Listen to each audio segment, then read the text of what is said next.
एक ही आयाम मध्य प्रदेश के विकास में नहीं है, कई आयाम हैं, कई सेक्टर्स हैं और उन सभी सेक्टर्स पर बात करने की ज़रूरत है। और कुछ और खास मेहमान भी हमें यहाँ पर ज्वाइन कर रहे हैं। मैं चाहूँगा कि इंफ्रास्ट्रक्चर के विकास पर जो खास जोर, इंफ्रास्ट्रक्चर का लोगों के जीवन पर बहुत बड़ा जो असर पड़ रहा है, एमपी के विकास के लिए इंफ्रास्ट्रक्चर का जो बेहतर होना है वो बेहद ज़रूरी है, क्योंकि किसी भी राज्य के लिए, किसी भी क्षेत्र के लिए उसका इंफ्रास्ट्रक्चर विकास के लिए बहुत ज़रूरी होता है। मध्य प्रदेश के इंफ्रास्ट्रक्चर में कुछ ऐसे प्रोजेक्ट्स वर्तमान में चल रहे हैं जो आने वाले दिनों में प्रदेश की जो पूरी तस्वीर है, जो हम बदलती हुई देख रहे हैं, वो आगे और ज़्यादा बेहतर तरीके से बदलती हुई नजर आएगी। फिर चाहे वो एक्सप्रेसवे हों, फ्लाईओवर्स हों, क्योंकि मेरा पहली बार आना हुआ इंदौर में और मैंने उस तस्वीर को आज बदलते हुए भी देखा है कि किस रफ्तार के साथ इंदौर यहां पर बदल रहा है। और इसी विषय पर हम हमारे खास मेहमान जो आपके सामने वो विचार रखेंगे, उन्हें आमंत्रित करना चाहते हैं। दरअसल हम मंच पर आमंत्रित यहां पर करना चाहते हैं इंदौर के फिक्की एफएलओ के चेयरपर्सन ममता बाकलीवाल जी को। जोरदार तालियों के साथ उनका स्वागत कीजिए। ममता जी एम्पावर इंटीग्रेटेड सॉल्यूशंस की को फाउंडर हैं, डायरेक्टर और सीटीओ भी हैं। आप सभी की जोरदार तालियां ममता जी के लिए। बहुत शुक्रिया मैम, प्लीज मंच पर आइए। और साथ ही हम आमंत्रित करेंगे FICCI MP startup and innovation panel के संयोजक श्री नरेंद्र जैन जी को, माफ कीजिए नरेंद्र सेन जी को, जो नरेंद्र रेड बैंक के फाउंडर और सीईओ का पद वर्तमान में संभाल रहे हैं। बहुत शुक्रिया सर, प्लीज मंच पर आप भी आइए। और सवाल जवाबों का जो सिलसिला है वो मेरे दो सहयोगी अमित सिंह और शिखा शर्मा आगे बढ़ाएंगे। Over to you. बहुत शुक्रिया सुमित। तो देखिए, फिजिकल जो इंफ्रास्ट्रक्चर होता है वो देश की इकोनॉमी की बैकबोन होता है और इसीलिए किसी भी सरकार की ये तीव्र इच्छा होती है कि उसको डेवलप करे। इसी पर हम बात करेंगे। बहुत बहुत स्वागत है आप दोनों का, हमारे मेहमान हमारे साथ मौजूद हैं। इसी पर बात करेंगे कि किस तरीके से मध्य प्रदेश में ये डेवलपमेंट सोचा जा रहा है, हो रहा है और आगे का क्या प्लान है। अमित, सबसे पहले ममता जी शुरुआत आपसे ही करना चाहेंगे, क्योंकि नारी शक्ति की प्रबलता और उसके विकास को हम देख रहे हैं और मोदी जी भी कहते हैं कि शिव शक्ति, उन्होंने उस जगह का नाम रखा जहाँ पर प्रज्ञान और रोवर काम कर रहे हैं। पहला सवाल मैम यही है, क्योंकि जो इंफ्रास्ट्रक्चर डेवलपमेंट है उसका सीधा सरोकार सड़कों से, नालियों से, ब्रिजेस से और पुलों से होता है। 2023 की शुरुआत में गडकरी जी ने करीब 18 नेशनल हाईवे प्रोजेक्ट की शुरुआत की। सवाल मैम ये है कि शुरुआत हो जाती है, लेकिन उनका पूरा होना और जो क्रियान्वयन है उसमें किस तरह से उसका फॉलोअप कैसे ले रहे हैं आप लोग? देखिए, जो इतना इंफ्रास्ट्रक्चर डेवलपमेंट, अगर हम आज केवल 5 साल पहले की बात करें और अभी की बात करें तो बहुत बड़ा चेंज आया है। आप मेट्रो में देखिए, हम रेडी है सितंबर के लिए, तो नेशनल हाईवे से हमारी कनेक्टिविटी जो है और जो वो पूरा 140 सेक्टर्स जो हम एनसीआर की तरह बनाना चाहते हैं, वो भी उसका एक मुख्य मुद्दा है। तो अगर हम जैसे रेल कनेक्टिविटी, अगर हम रोड कनेक्टिविटी की बात करते हैं तो ये अभी काफ़ी बढ़ गई है और जो ये फास्ट इंदौर नागपुर हाईवे है, इन सब चीज़ों से जो है हमें ग्रोथ मिलेगी। और अगर आप ये कहते हैं कि ये जो सेक्टर्स हैं, ये जो हाईवेज़ हैं, ये विमेन के लिए भी बहुत सेफ़ है, क्योंकि ये भी हमारे लिए बहुत एक इम्पॉर्टेंट फैक्टर है पूरी इकोनॉमी की ग्रोथ के लिए। नरेंद्र जी, मेरा सवाल ये है कि ये जो प्रोजेक्ट्स हैं इनमें प्राइवेट प्लेयर्स की भागीदारी कितनी होती है और इस तरीके के जो इंफ्रास्ट्रक्चर प्रोजेक्ट्स हैं वो एमपी में कितने हैं? सो फर्स्ट ऑफ ऑल आप लोगों का धन्यवाद इंदौर को, एमपी को नेशनल टीवी पे ले जाने के लिए। Thank you sir. इसमें देखिए, अगर इंदौर की मैं एग्जांपल लूँ, इंदौर क्लीनेस्ट सिटी है एंड नंबर 1 अवार्ड है, एयर में है। तो ये एक तो लीडरशिप से ऊपर से आता है, जो पॉलिटिशियन लीडरशिप है, और एक जनता से आता है। तो जनता का भी उतना ही कंट्रीब्यूशन, तो इंडस्ट्री का भी उतना ही कंट्रीब्यूशन होता है किसी सिटी और देश को बढ़ाने के लिए। तो हमारे एमपी और इंदौर के लोगों में करेजियस लोग हैं कि कोई भी नई अपॉर्चुनिटी के लिए वो एकदम तैयार रहते हैं कि ठीक है, पीपीपी करना है, हम रेडी हैं। जैसे इंदौर में काफ़ी आईटी पार्क और डिजिटल इंफ्रास्ट्रक्चर के लिए सरकार भी आके, हमारी सरकार इतनी ईजी है कि वो आके आपसे मिलती है, आपसे बात करती है और समझती है कि कैसे हम इस प्रॉब्लम को सॉल्व करें। तो वो ये बहुत कम स्टेट्स में देखते हैं प्रोएक्टिवनेस, और वो जनता के कारण भी आता है कि जनता इतनी प्रोएक्टिव है तो पॉलिटिशियंस और गवर्नमेंट को भी उतना प्रोएक्टिव होना ही पड़ता है। इंडस्ट्री की भागीदारी एकदम बराबर होनी चाहिए, इक्विवेलेंट होनी चाहिए, और तभी कोई भी सिटी या स्टेट और देश बढ़ेगा।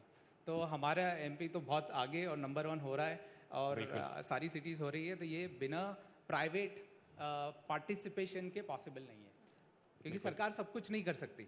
ममता जी, शहर कोई हो, देश कोई हो, ट्रैफिक की जो दिक्कत है वो सबको परेशान करती है। बहुत सारे युवा भी थे, और इससे पहले जब मेरी इसे की सृष्टि डिस्कशन कर रही थी तो एक सवाल भी आया था कि इंदौर नंबर 1 है सफाई के मामले में, इंफ्रास्ट्रक्चर के मामले में, लेकिन ट्रैफिक एक ऐसी चीज़ जिसको मैनेज करना बहुत मुश्किल है।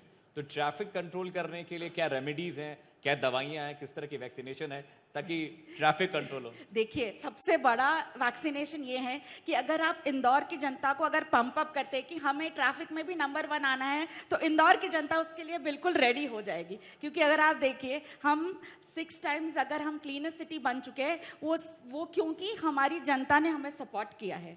हम स्मार्ट सिटी भी है, तो ट्रैफिक में भी अगर आप ये देखें कि ट्रैफिक में यहाँ पर इतने सारे एम्बेसडर्स काम कर रहे हैं, और यहाँ पर जागरूकता है, क्योंकि एकदम से जब इंफ्रास्ट्रक्चर बढ़ता है या जब ग्रोथ होती है तो ऑब्वियसली थोड़ी बहुत ट्रैफिक में परेशानी आती है, बट जो ट्रैफिक में अगर हम जनता को जागरूक करते हैं और हम अगर आगे बढ़ते हैं, एक मूवमेंट चलाते हैं, जैसे कि कल ही एक मूवमेंट था कि हम ट्रैफिक के मतलब इंदौर में या एमपी में गवर्नमेंट इतनी सशक्त है कि वो ये कोशिश करती है कि अगर ये प्रॉब्लम दिख रही है तो ये प्रॉब्लम को हम रूट से कैसे हटाएं। तो रूट से हटाने के लिए सिर्फ जनता का सपोर्ट चाहिए। तो मेरा तो एक ही ये है कि अगर हमें इसमें आगे बढ़ना है, so we'll have to go and हमारे यूथ को आगे आना पड़ेगा, हमारी विमेन को आगे आना पड़ेगा कि हमें ट्रैफिक कंट्रोल करना है। और अगर कोई हमें रास्ते में दिखता है कि ये ट्रैफिक सिग्नल तोड़ रहा है या ट्रैफिक को प्रॉपर फॉलो नहीं कर रहा है, तो हम उसी समय उसको टोके।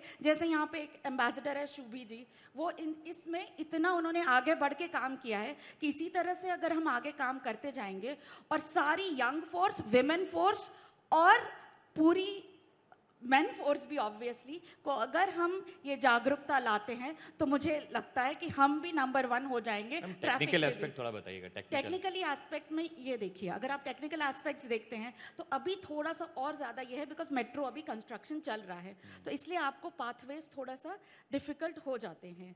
बट अगर हम इसमें अगर स्ट्रीमलाइन करें, लेन्स को अगर फॉलो करें, और थोड़ा सा हम जहाँ पर भी पॉसिबिलिटी है, जैसे बाईपास पे थोड़ा प्रॉब्लम आता है for what you can say, if we can increase that or have more flyovers there, तो हमारा ट्रैफिक ऑटोमेटिकली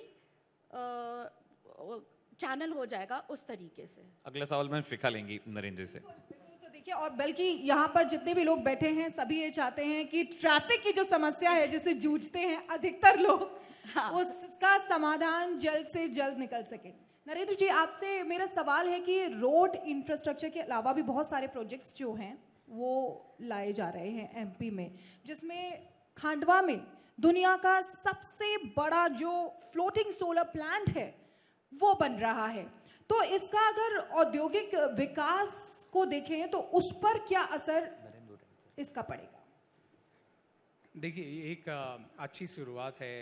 लैंड एमपी सबसे पहली बात तो 5 स्टेट से घिरा है, लैंडलॉक्ड है। रोड कनेक्टिविटी हो या डिजिटल कनेक्टिविटी हो, नॉर्थ से साउथ कोई भी डेटा जाता है तो एमपी होके ही जाता है।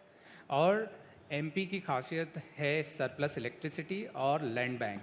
तो डिजिटल इंफ्रास्ट्रक्चर जो कि डेटा सेंटर, अभी डेटा प्रोटेक्शन लॉ है, मेरी इंडस्ट्री से भी रिलेट करता है, तो मैं एग्जांपल दे सकता हूँ कि डेटा सेंटर को क्लीन एनर्जी चाहिए, और इस टाइप के फ्लोटिंग प्लांट ये पूरा डेटा सेंटर को पावर अप कर सकते हैं। एमपी में सुपर कंप्यूटिंग आ सकता है, और ये not only physical infrastructure but digital infrastructure को भी एम्पावर्ड करेगा।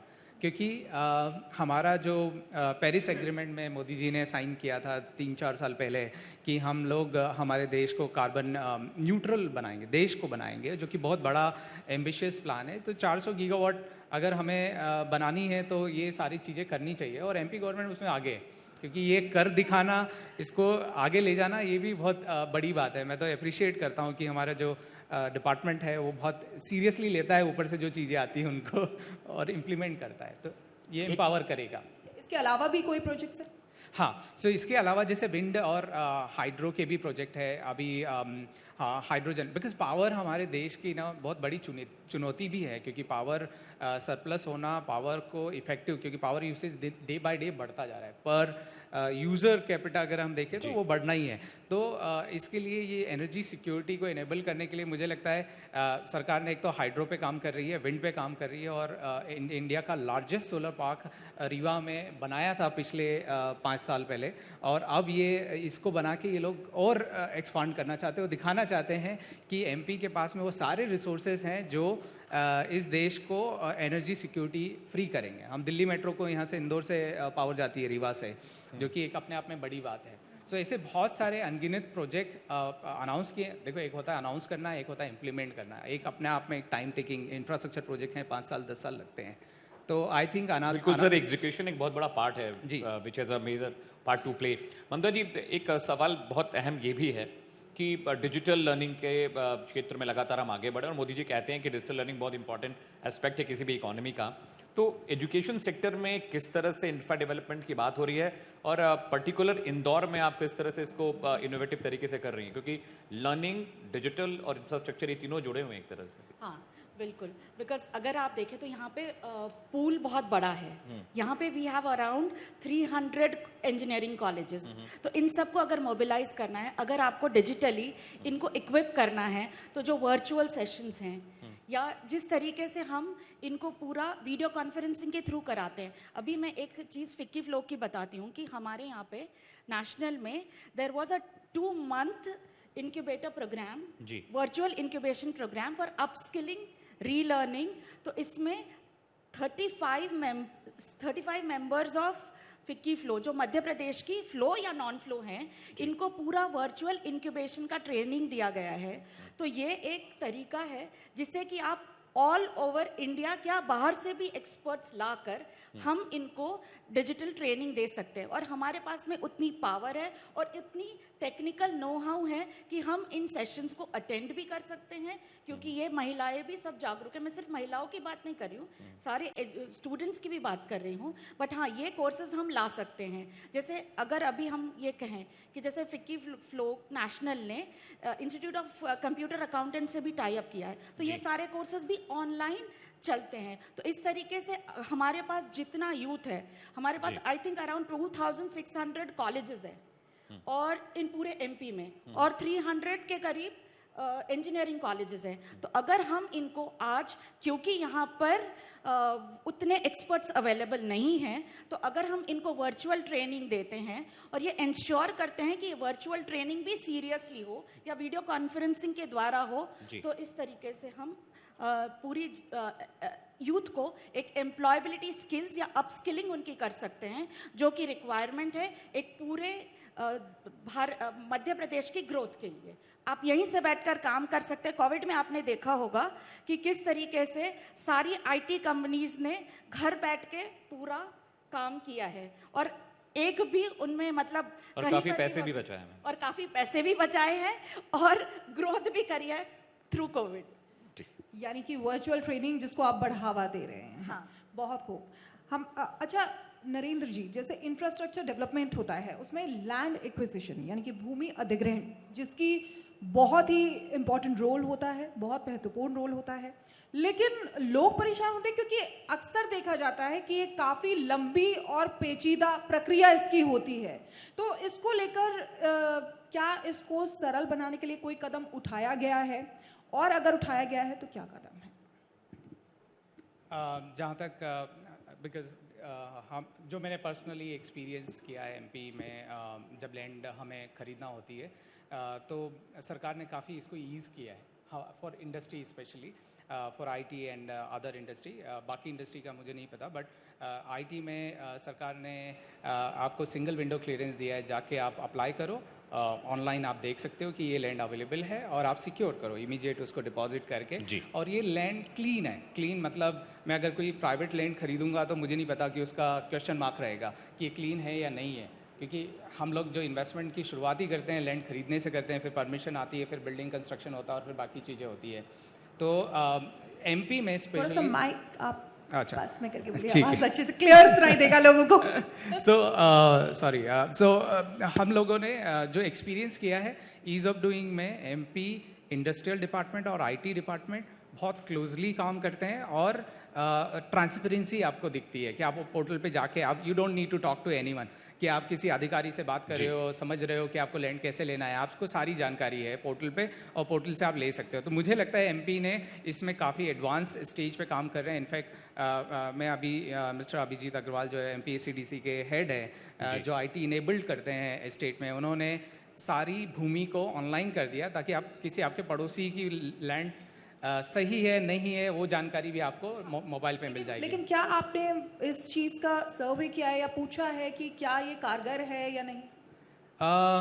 देखिए सर्वे तो स्टेट और बट इंडस्ट्री पार्ट ऑफ की हमें फीडबैक मिल ही जाते हैं कि क्या सही है या गलत है या हमें गवर्नमेंट को कोई रिकमेंडेशन देनी है। तो लैंड साइड से आज तक कोई ऐसा नहीं आया कि उनको तकलीफ आ रही है, तो लैंड साइड से तो नहीं है। परमिशन में माइट टेक बिकॉज बहुत सारे डिपार्टमेंट इन्वॉल्व होते हैं, 30-40 डिपार्टमेंट इन्वॉल्व होते हैं जब आप कंस्ट्रक्शन करते हो, तो तकलीफें आती है, फिर कुछ रीबेट में तकलीफें आती है, तो वो हम लोग सरकार को रिप्रेजेंट करके सॉल्व करा लेते हैं। सो ये ईजी है, मुझे नहीं लगता इसमें कोई डिफिकल्टी किसी को भी आई हो। As a FICCI member we never seen this kind of problem. अच्छा ममता जी कुछ ऐड ऑन करना चाहते हैं शिवा के मैं ऐड सवाल ऑन करना चाहूँगी। देखिए आईटी क्रिस्टल आईटी पार्क, एमपीएससीडीसी का आईटी पार्क तो हम यूज़ कर ही रहे हैं। मैं आईटी पार्क की तो बात कर ही रही हूँ जिसमें कि बहुत सारी फैसिलिटीज़ है और जिस वजह से बहुत सारी आईटी कंपनीज इंदौर में आ गई है because of the land that is available. But मैं आपको सबसे बड़ी बात ये कहना चाहती हूँ कि फिक्की फ्लो की विमेन ने रिकमेंडेशन दी थी कि हमारी विमेन को अगर इंडस्ट्री मैन्युफैक्चरिंग में अगर जाना है तो हमें थोड़ा सपोर्ट चाहिए। तो हमें बहुत कम समय में और कोई ज़्यादा, क्योंकि हम लोग जो विमेन हैं वो हैसल से घबराती है और गवर्नमेंट से जाने से थोड़ा अपने आप को रोकती है। बट हमें ये बिल्कुल भी नहीं महसूस हुआ क्योंकि हमें 50 acres of industrial land government ने इंदौर में और 25 acres of land in Bhopal हमको फिक्की फ्लो को अलॉट की है कि हम विमेन एंटरप्रेन्योर्स की उनमें यूनिट्स खोल पाए और इसमें हमें बहुत ईज ऑफ डूइंग बिजनेस बहुत अच्छी तरीके से मिला है और गवर्नमेंट का इसमें हमें सपोर्ट मिला है। तो अब हम गर्व के साथ कह सकते हैं कि विमेन के लिए ये जो एकर्स ऑफ लैंड अलोकेट किया गया है दैट इज ऑब्वियसली हमें बहुत मदद मिलेगी और बहुत सारी मैन्युफैक्चरिंग यूनिट्स विमेन की जो कि विमेन ओरिएंटेड भी होगी वो मध्य प्रदेश में स्थापित होगी। ममता जी रेल इंफ्रा बहुत इंपॉर्टेंट पार्ट है किसी भी इकोनॉमी के लिए क्योंकि देश में सबसे ज़्यादा जो माल ढुलाई है वो रेलवे करता है, पैसेंजर्स को रेलवे ले जाता है, सबसे ज़्यादा नौकरी देने वाली कोई संस्था है तो रेलवे है। और वंदे भारत एक्सप्रेस और तमाम तरह की जो गाड़ियाँ प्रधानमंत्री ने इनॉग्रेट की और चलाई हैं, 5 साल में रेल इंफ्रा क्या देख रही हैं आप मध्य प्रदेश का एज अ होल और इंदौर के लिए? देखिए रेल इंफ्रा तो बढ़ेगा ही क्योंकि जिस तरीके से ये हैं, बस हम ये चाहते हैं कि जो थोड़ा सा मतलब रेलवे स्टेशंस को अगर हम थोड़ा सा प्रॉपर ऑर्गेनाइज कर पाएं और ये ट्रेन्स को अगर हम थोड़ा रेनोवेशन धीरे धीरे करके अगर बढ़ा पाए तो ऑब्वियसली हमारी कनेक्टिविटी पूरे देश तो मतलब से यहाँ पे बहुत ऑर्गेनाइज अच्छी नहीं है बढ़ेगी। Rail infra? नहीं ऐसा नहीं है, ऑर्गेनाइज्ड है बट जस्ट थोड़ा सा हर जगह पे इम्प्रूवमेंट की तो ज़रूरत होती है है ना, हर जगह पर इम्प्रूवमेंट की ज़रूरत होती है। हम ये चाहेंगे कि मुझे ही कल एक चीज़ पता चली थी कि एक ट्रेन है जो पूरा I am forgetting the name, जो कि पूरा 15 डेज चलती है, जो एंटरप्रेन्योर्स को लेकर जाती है और पूरी स्टॉप्स पर वो रोक कर उनको आगे बढ़ाती है। तो मैं चाहूंगी कि वो ट्रेन का स्टॉप एक इंदौर भी हो जाए। ठीक है, मैं उम्मीद करता हूँ कि मोदी जी सुन रहे होंगे और रेल मंत्री सुन रहे होंगे, शायद इस पर कुछ एक्शन हो। जी ठीक ठीक है, लेकिन जिस तेजी से ये काम चल रहा है उससे एक सवाल और बनता है कि इतनी बड़ी जो इंफ्रास्ट्रक्चर की मुहिम चल रही है उसमें मुख्य चुनौतियां जो हैं, आपके चैलेंजेस हैं, वो क्या क्या रहे हैं और अगर चैलेंजेस रहे हैं तो उनका सॉल्यूशन कैसे निकाला गया है? आप दोनों से मेरा सवाल है। So I think I'll start with मैं शुरुआत करूँगा जैसे माइक थोड़ा क्लोज। हाँ, शुरुआत करूँगा इंदौर की कनेक्टिविटी इंटरनेशनल से।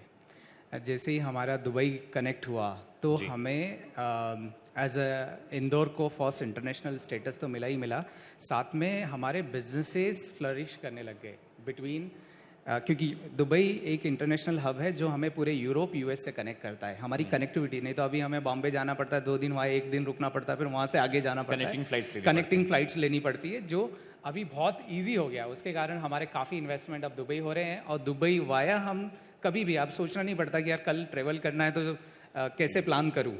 तो ये एक बहुत अच्छी सिंधिया जी ने हमारे लिए इजी कर दिया, उनको हम धन्यवाद करना चाहेंगे। और ऐसे भोपाल और बाकी जगह पे भी हो। चैलेंजेस आते हैं कि यार फ्लाइट खाली जाएगी तो कैसे सस्टेन होगा, राइट। इनिशियली फर्स्ट स्टेप लेने, बट अब हर फ्लाइट फुल जाती है। तो ये एक कहीं से सरकार कर सकती है, बिकॉज प्राइवेट तो क्या कमिटमेंट दे सकते हो कि यार मेरी 50 लोग ट्रेवल करेंगे, 100 लोग ट्रेवल करेंगे, बट बिना इस इकोसिस्टम को इनेबल करें इंटरनेशनल कनेक्टिविटी से, हमारे जैसे अब बहुत सारी इवेंट्स में हमें पार्टिसिपेट करना पड़ता है इंटरनेशनल। अभी मुझे जाना है 30 तारीख को, तो मैं आज सोच सकता हूँ, नहीं तो पहले 15 दिन पहले एडवांस में सोचना पड़ता था कि यार कैसे जाएंगे, रूटिंग प्लान करना है। सो चैलेंजेस भी हैं, क्योंकि आप पहले फर्स्ट मूवर हो, खाली फ्लाइट गई बहुत सारी एयर इंडिया की शुरुआत में, पर धीरे धीरे धीरे धीरे धीरे करके वो पूरा इकोनॉमिक बिल्ड हो जाता है। तो पहले ये इंफ्रास्ट्रक्चर में चैलेंजेस आते हैं, पब्लिक और प्राइवेट पार्टनरशिप। जैसे एमपी में आईटी कंपनीज क्या बोलती है, हमें रेंट पे चाहिए, हमें बनाना नहीं है, we don't want to invest, right, they are very lean people, they don't want to invest their time efforts in building the infrastructure। तो हम सरकार ने अब लिया है कि आप डेवलपर्स को इंसेंटिवाइज कर रहे हैं, टेस्टर्स को, कि डेवलपर्स आप को, आपके आसपास की जमीन को आईटी इनेबल्ड करो और बना दो बिल्डिंग। तो ये इकोसिस्टम इनेबलर्स हैं, और इनको इनिशियल इंसेंटिवाइज करना चाहिए, और जो कि स्टेट कर रही है। तो यही है, डिमांड और सप्लाई की गैप रहती है किसी भी इंफ्रास्ट्रक्चर। जैसे मेट्रो भी बनाया, अब मेट्रो बनाया एयरपोर्ट से कनेक्ट होके वहाँ तक, सो अब धीरे हो सकता है पहले 1-2 साल खाली रहे, बट जो ट्रैफिक की समस्या आप बोल रहे थे, जो पहला क्वेश्चन था, उसका सोल्यूशन यही है कि 5 साल पहले चालू कर दो, ताकि जब हम बैंगलोर नहीं बने उससे पहले ही हम समझ जाएं। तो वो हर स्टेट में हर टियर 2 सिटी को चालू कर देना चाहिए। ममता जी wants to add on something into it। No, I would just like to add on the same thing कि जो यहाँ से इंटरनेशनल फ्लाइट्स गई हैं, उससे सब मतलब पूरा ट्रैवल बहुत इजी हो गया है, कनेक्टिविटी बेहतर हो गई है। कनेक्टिविटी बेहतर हो गई है, क्योंकि आज आपको अगर कहीं पे भी यूएस जाना है, यूरोप जाना है, तो आप दुबई से जा सकते हो, तो आपका इतना टाइम सेव होता है। ठीक है ममता जी, फिनटेक एक ठीक है। बहुत बड़ा सेक्टर है। आपने बताया कनेक्टिविटी हो गई, लेकिन हमारे जो गेस्ट हैं, जो आए हैं, युवा हैं और जो सीनियर्स हैं, वो भी कुछ सवाल करना चाहते हैं। अगर किसी का कुछ क्वेश्चन हो तो आप पूछ सकते हैं। Hello ma'am, hello sir. I just want to ask, I'm myself Akanksha Trivedi, and I am currently pursuing engineering from IIT DAVV. So I belong to a small town called Barnagar, and I shifted to Indore for my higher studies. सवाल हिंदी में लीजिए। हिंदी। हाँ, yes sir. Actually मैं पूछना चाहूँगी कि जो महिलाएं छोटे शहरों से बिलोंग करती है, वो एकदम आगे नहीं आती, इनिशिएटिव नहीं लेती किसी चीज़ को स्टार्ट करने के लिए, तो या तो लैक ऑफ अवेयरनेस है, या ठीक है, आपका सवाल समझ गए। ठीक है मैम, क्या जानकारी और शिक्षा का अभाव है, महिलाएं आगे नहीं बढ़ पा रही हैं, या जो इनिशिएटिव लेना चाहिए उसमें कहीं कमी है? देखिए, मुझे ऐसा लगता है कि जिस तरीके से अब अवेयरनेस बढ़ती जा रही है, तो ये हम आज फिक्की फ्लो भी हम कॉलेजेस तक पहुंच रहे हैं कि हम विमेन को ये बताएं कि ये पॉसिबिलिटीज़ हैं आपके लिए।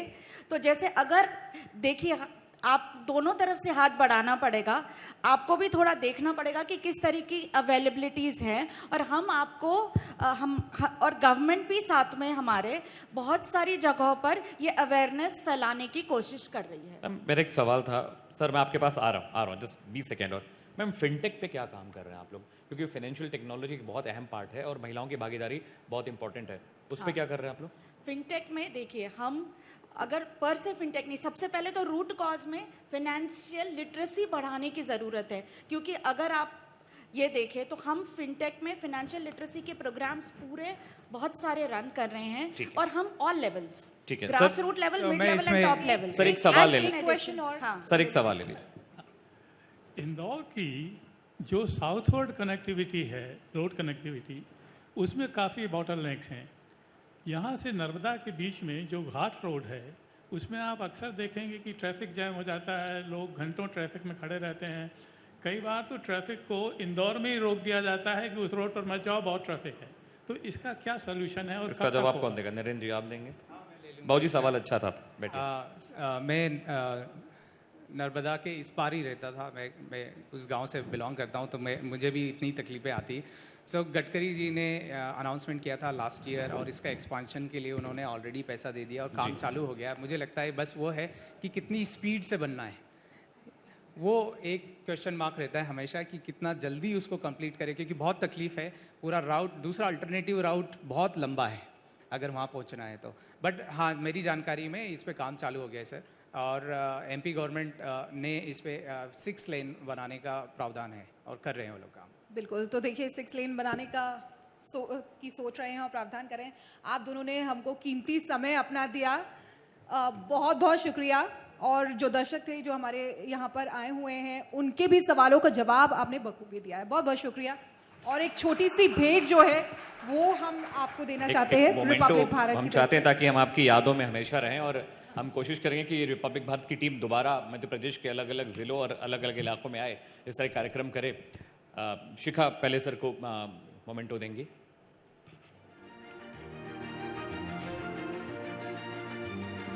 बिल्कुल, तालियां थोड़ी सी आप लोग भी एक्टिव पार्टिसिपेशन अपना दिखाइए, हमें काफ़ी अच्छा लगेगा।